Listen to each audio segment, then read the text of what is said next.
صبح کا آغاز بھی یہ فائٹر جیٹس کی آوازوں کے ساتھ ہوا اور ابھی تھوڑی دیر پہلے بھی یہی سارا سلسلہ چل رہا تھا. تو مارکا حق کا چونکہ 1 سال مکمل ہو رہا ہے تو پورے اسلام آباد میں وفاقی دارالحکومت میں یہ آوازیں ہمیں سنائی دے رہی ہیں, جو کہ اچھا لگ رہا ہے کہ یہ سارا سین جو کچھ بھی ہو رہا ہے. نہیں, ذرا سیاسی خبروں کے اوپر بات کرتے ہیں. اچانک سے ایسے کچھ انڈیکیٹرز مل رہے ہیں, ایسے کچھ سگنلز آ رہے ہیں کہ جیسے حکومت اور پاکستان تحریک انصاف کے درمیان پس پردہ یا تو کچھ رابطے چل رہے ہیں یا پھر آنے والے چند دنوں میں ہونے کا امکان ہے. اس لیے کیونکہ محمود اچکزئی جو قومی اسمبلی میں اپوزیشن لیڈر ہیں, انہوں نے موجودہ چیف الیکشن کمشنر کی تبدیلی یا نئے چیف الیکشن کمشنر کی تعیناتی کے لیے کچھ اقدامات شروع کر دیے ہیں.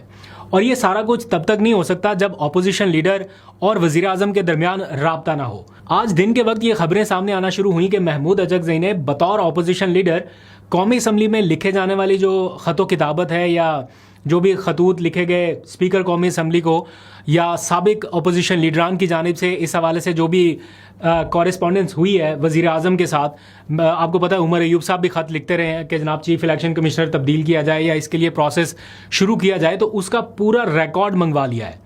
جب یہ خبریں سامنے آنا شروع ہوئی تو میں نے خود رابطہ کیا محمود اچکزئی کے ترجمان سے اور ان سے جاننے کی کوشش کی کہ کیا واقعی اس حوالے سے کوئی ڈیولپمنٹ ہو رہی ہے, کیا واقعی محمود اچکزئی صاحب یہ ریکارڈ منگوا رہے ہیں اور آئندہ چند دنوں میں اس حوالے سے کوئی ڈیولپمنٹ کا امکان ہے. تو انہوں نے بتایا کہ بالکل یہ بات درست ہے کہ جو سابق اپوزیشن لیڈر کی جانب سے خط لکھے گئے تھے یا جو بھی کورسپونڈنس ابھی تک ہوئی ہے, چاہے وہ وزیر اعظم کے ساتھ ہوئی یا اسپیکر قومی اسمبلی کے ساتھ ہوئی, اس پروسیس کو انیشیٹ کرنے کے حوالے سے اس کا ریکارڈ منگوایا گیا ہے. اور آئندہ چند دنوں میں آپ کو یہ خبریں سننے کو ملیں گی, کیونکہ جو موجودہ چیف الیکشن کمشنر ہیں وہ 26ویں یا غالباً 27ویں ترمیم کے تحت ایک طرح سے گریس پیریڈ پر چل رہے ہیں. ان کا جتنا ٹائم تھا تعیناتی کا وہ ختم ہو چکا. نئے الیکشن کمشنر کی تعیناتی کے لیے اپوزیشن لیڈر اور وزیر اعظم کی مشاورت ضروری ہوتی ہے, لیکن اس ترمیم کے تحت ان کو یہ اختیار دے دیا گیا کہ جب تک نیا چیف الیکشن کمشنر نہیں آ جاتا یہ کام جاری رکھ سکتے ہیں. اور جب تک وہ نہیں آئے, جب تک حکومت چاہے نہیں لگائے تو وہ یہ کام جاری رکھیں, کوئی مسئلہ ہی نہیں ہے. تو اب جا کے اگر محمود اچکزئی یہ انیشیٹو لے رہے ہیں, دیٹ مینس کہ کہیں نہ کہیں ان کو کچھ سگنل ملا ہے یا کچھ وہ ایسا سوچ رہے ہیں کہ اس حوالے سے کچھ چیزیں انیشیٹ کی جائیں. اچھا, اب ایک اور ڈیولپمنٹ ہے جس کے بارے میں 100% ویریفائی نہیں کیا جا سکتا, لیکن چونکہ یہ خبریں کافی دنوں سے آ رہی تھیں, آج پھر اس حوالے سے چیزیں فلوٹ کی جا رہی ہیں. جو پشاور میں ہمارے ایک دوست ہیں, بڑے سینئر صحافی ہیں, یاسر حسین, سنو نیوز کے بلکہ بیورو چیف بھی ہیں. جب اسلام آباد میں تھے تو ہم اکٹھے کام کرتے رہے ہیں, تو کافی ریسورسفل جرنلسٹ ہیں.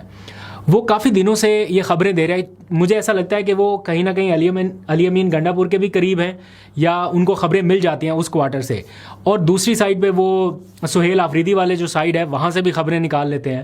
تو وہ کافی ٹائم سے یہ خبریں دے رہے ہیں کہ یا ہینٹس دے رہے ہیں کہ عمران خان سے علی امین گنڈا پور کی کوئی ملاقات ہوئی ہے.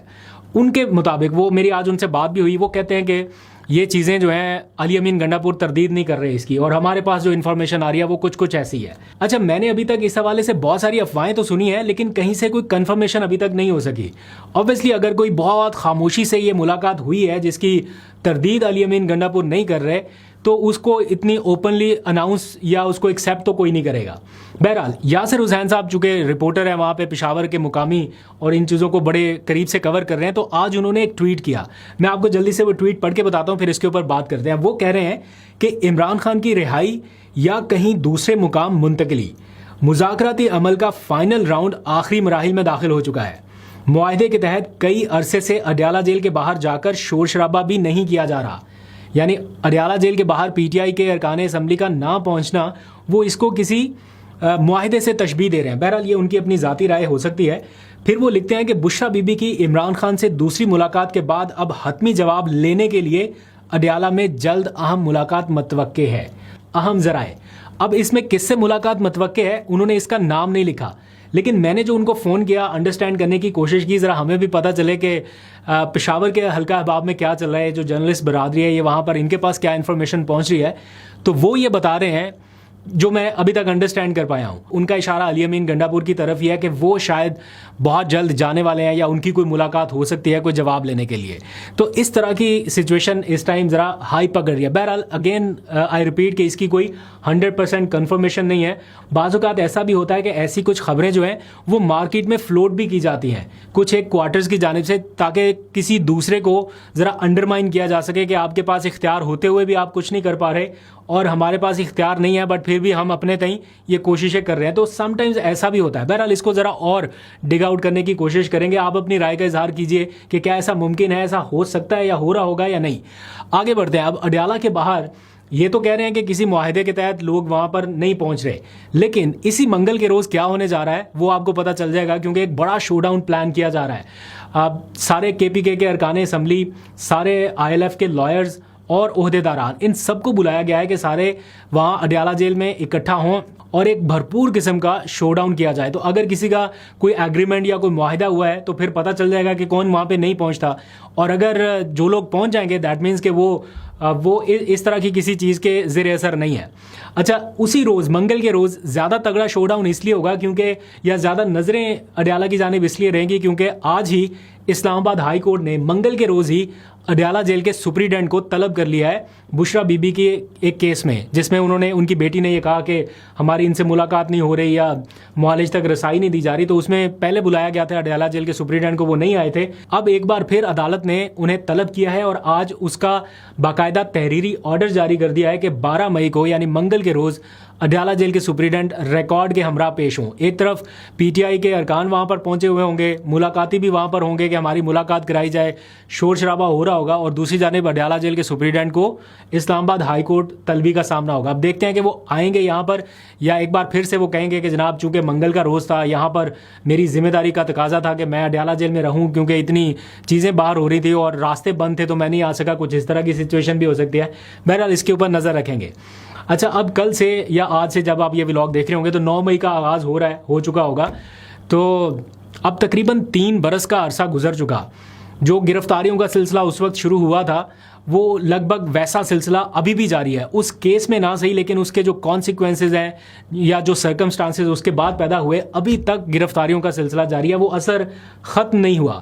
آج کے دن بھی ہم دیکھ رہے ہیں کہ لوگ ضمانتوں کے اوپر رہا ہو رہے ہیں, پھر گرفتار ہو رہے ہیں, پھر رہا ہو رہے ہیں. آج بھی انجینئر یاسر گیلانی PTI کے لاہور سے فارم 45 کے مطابق جیتے ہوئے MPA, وہ گرفتار ہوئے, پتہ نہیں کتنی بار ہو چکے ہیں. آج پھر ان کی رہائی ہوئی اور وہ دیکھ رہا تھا میں کہ ان کے بچے ان کے ارد گرد جمع ہیں. 1-2 دفعہ بات کرنے کا بھی اتفاق ہوا تو بڑے مشکل صورتحال سے ان کا گھرانہ گزرا. بہت ایک دفعہ نہیں, 2 دفعہ نہیں, کوئی 5, 10, 15 دفعہ شاید یہ ہو چکا ان کے گھر کے اوپر. جب ان کی گرفتاری کا مرحلہ آتا ہے تو ان کی پوری فیملی کے اس ٹراما سے گزرتی ہے. اس کا مجھے اندازہ ہے, اور یہ صرف ایک مثال ہے. اور کتنے لوگ ہیں, وہ ایک تازہ رپورٹ کہیں پہ شیئر ہو رہی تھی کہ کتنے ہزار لوگ اس واقعے کے بعد سے اب تک جو ہیں وہ زیر اثر رہے ہیں ان ساری چیزوں کے, یا جنہوں نے بھگتا ہے. تو امید کرتے ہیں کہ جتنی جلدی ہو سکے یہ سیاسی پولرائزیشن, یہ گرفتاریوں کا سارا سلسلہ, یہ پکڑ دھکڑی, یہ سلسلہ رکے تاکہ ہم واپس اسی نارمل سیاسی کلچر کی طرف لوٹ سکے جو پہلے کچھ سال پہلے تک تھا. اینی ہاؤ, اب آتے ہیں ذرا امریکہ ایران صورتحال کے حوالے سے بات کرتے ہیں. یہ جنگی ساری صورتحال, صبح ٹرمپ کا پیغام آتا ہے تو پتہ چلتا ہے کہ جنگ ختم ہے, ہم جنگ نہیں کر رہے, کچھ بھی نہیں ہے. شام کو پتہ چلتا ہے ایران نے ڈرون فائر کر دیے, میزائل بیلسٹک چلا دیے, اور امریکہ ایران جنگ میں UAE ایک بار پھر نشانے پر آ گیا.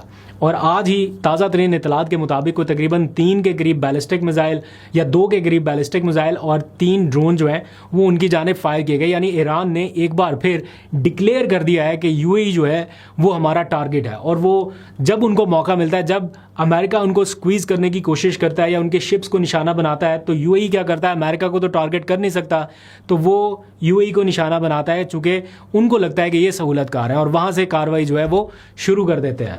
تو ابھی تک کوئی بہت بڑا میجر نقصان نہیں ہوا. فجیرہ پورٹ جو ہے اس کو نقصان ہوا تھا 2-4 دن پہلے, اور ابھی جو ڈرونز فائر کیے گئے یا بیلسٹک میزائل فائر کیے گئے ان کو تباہ تو کر دیا گیا, لیکن اس کے ملبے کے گرنے کے نتیجے میں کچھ لوگ زخمی ہوئے.